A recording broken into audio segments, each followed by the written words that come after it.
Peacekeeper and the Warmonger by Andrew Hawnt. "Come on, get on board," Alex said, reaching out her hand. "Put that gun down and get in here. The sun will kill you in a day otherwise." "And what about you?" came the synthesized voice behind the helmet of the Straurian soldier. "Will you kill me faster than the sun will?" Alex sighed, her hand falling to her side in a fist. She reached for the panel that would close the hatch of her modest ship.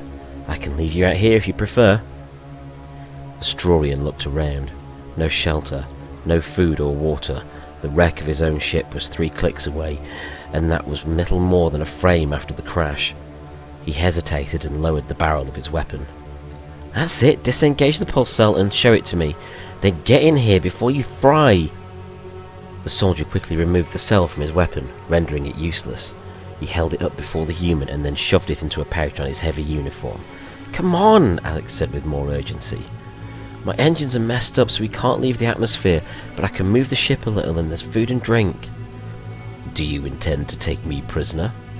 "No, I just don't want to die alone. Now either get on this ship right now or I'll have to shut the hatch." The Straurian climbed onto the ramp and into the ship. Alex swiped at the panel and the hatch closed. "I'm Alex," she said as it did. "Oliver," said the voice from the helmet. An hour passed in relative quiet. Oliver removed his helmet, revealing the stern, scarred face of the elite Straurian trooper that he was. However, once he had removed the helmet, he seemed calmer, more human. Alex brought him a ration box and a canteen of freshly generated water. The soldier took it with a nod and ate in silence. Alex had sat back in the pilot's chair and had set her damaged ship on a slow speed over the endless dusty rocks of Garena, where their ships had tumbled onto in the final moments of the battle that had raged among the distant stars. "Why are you doing this?" Oliver asked eventually. "You lost the war, there's nothing for you to gain by saving me." Alex set the controls to auto and span in her chair to face the soldier sat against the wall nearby. "If I was up to anything, I would have taken that cell out of your fatigues, but I know you won't kill me as you need my ship if you're going to get home." "Your people have been decimated by Straurian forces.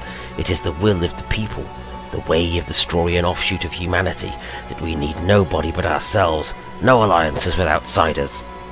Alex stood and stepped over to the soldier. She wasn't physically strong or particularly tall, but her demeanour more than made up for that. "Where did your medical science come from? Where are your doctors from? Where are your weapons and ships and uniforms made? They come from across the Alliance. If Strauria wants independence, it should have focused on its own industries and people, instead of bickering with those who were helping it." Oliver grinned and felt for the cell in his fatigues. "We won! We declared independence from the Alliance and severed our ties in the greatest fashion, by war." "And where's that war got you, Oliver? Getting a free ride in the ship of an Earther, working together for the benefit of the many, not just the self." A Straurian soldier stood suddenly, lashing out at Alex. "Strauria needs nobody, least of all a wretch like you." He caught her with a heavy blow to the stomach, slamming her against the bulkhead of her ship.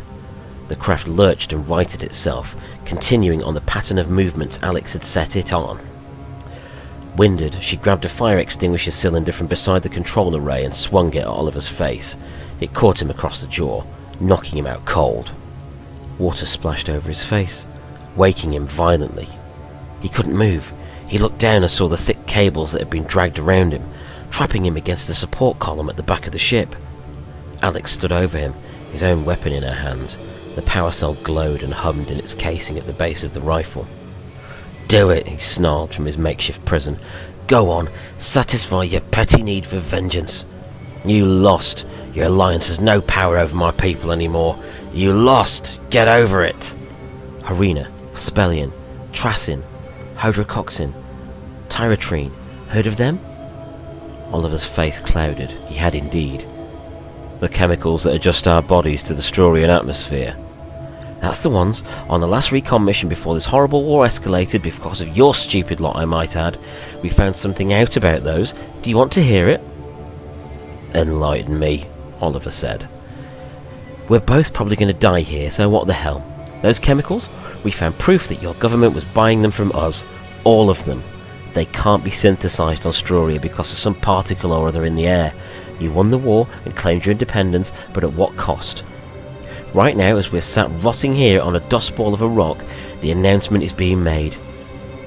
You gained your freedom from the Alliance, Oliver, but you also lost everything that keeps you alive. Your people are going to die within a year. Lies! Fear-mongering! The Alliance was formed so that we could all work together. Yes, that meant there would be differences of opinion, but the galaxy gained universal rights amongst its peoples. Access to medicines, knowledge, assistance, trade, expertise. By fighting your pointless war against the people of the Alliance, you've severed all ties with it. We've lived through worse. No, you haven't, Oliver. Previous generations experienced hardships and wars, and where did it get them? Eventually worlds understood they needed each other. Storia spent so long persuading its people that the Alliance Council was trying to end their way of life that people believed them. The votes were cast based on outright lies and baseless paranoia. What your people have done is akin to mass suicide. Storia will stand on its own, Oliver yelled, fighting against his restraints. and I'll be there looking down on you and your beggars for what we can offer the Alliance. Alex laughed. And what's that? Hatred? Xenophobia? Small-mindedness? Man, if those are your major exports, you can damn well keep them. I will stand tall without any help from you or your fearmongers. Alex smirked. Yeah, you will. And it's not fear we spread, it's caution. She struck him in the temple with the butt of his own rifle. The roar of unfamiliar engines woke him, and the blaze of the sun on his skin instantly felt like being bathed in acid. He was free from the cables, but a good half a mile from the Terran's ship. Overhead, the engines of a Terran medical transport blazed, lifting away from the arid ground of Garena. He laughed and spat at the craft, then laughed more as he saw the marks Alex's ship had left all around them. The pattern of her ship's movements had left a gigantic message burned into the dry ground. SOS 38720XX. A call for help, her military reg. He scrabbled back to the abandoned ship and found why it had been left behind. Tools, engine parts and fresh rations had been piled up, filling half the ship. A note was affixed to them. Everyone loses in war. Here's a chance for you to win on your own terms. See if you can get back to the Alliance before the rest of your people. Ask nicely when you get there. Good luck. A. Oliver ripped the paper to shreds, screaming. He strode to the edge of the hatch and watched the transport vanish through the atmosphere. Eventually he closed the hatch and sat among the gifts from his enemies. He thought long and hard. He toyed with the rifle in his mouth. He ate rations and stared at systems that could take him home. Whatever would be left of it by the time he was in space again. Oliver reached for a toolbox and sighed. Victory and winning are not the same thing.